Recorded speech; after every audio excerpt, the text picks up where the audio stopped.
Hi, Sean. Thanks for sitting down with me today to help explain how a company can think about navigating the process of signing a power purchase agreement. My pleasure, Suha. So we're really excited at Bullfrog about this, partly because it can have a huge environmental impact, but also because it's a complicated process, and so we feel we have a lot to bring to customers in helping them navigate it. All right, well, maybe we should start with why would an organization want to negotiate a PPA? The number one reason would be impact, that you can associate the renewable energy purchase that you're making with one specific project that's going to get built with your support. With Bullfrog, you've always been able to point to a specific group of projects that we post on our website and say, this is where I'm getting my renewable energy. But this gives you a chance to say, this one project, it's only me or only a small group of companies who are purchasing from this project. And cost could be the other reason, depending on where your facilities are located and depending on how power prices go, you could save money on this or at very least lock in your prices over time. And what are some of the major things an organization should consider when thinking about a VPPA? So number one would be your sustainability goals. Most of the companies that are doing this are looking to achieve either renewable energy or carbon reduction targets. You want to understand how it's going to contribute to that and to what degree. You're going to understand your risk tolerance as well, because these are not risk-free deals. And so you've got to understand various types of risk, and we can help you do that.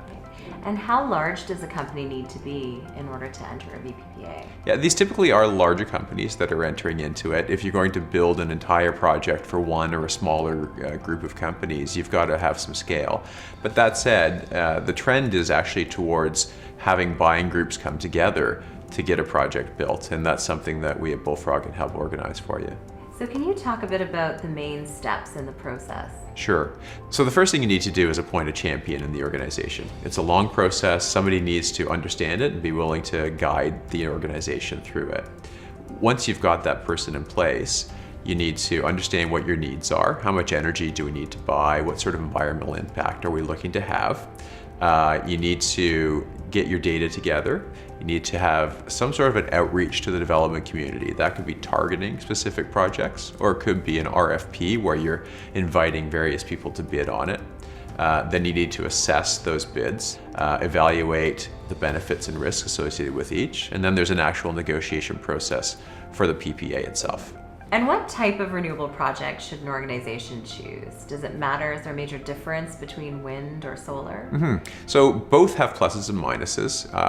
So there are environmental differences between the two, for example, impact on habitats. The World Wildlife Fund actually has a tool that we can help you use that will help you evaluate what the pluses and minuses are on an environmental standpoint. There are also cost differences usually. Historically, wind is actually cheaper. You can produce wind energy for less money than solar. But solar actually produces energy often when that energy is worth the most in the power pool. So there are trade-offs there as well, and we can help you navigate that. Great. Well, thank you so much for sitting down with me today. And in our next video, we'll talk about some of the major risks that are inherent in VPPAs and how to mitigate those risks. Sounds great.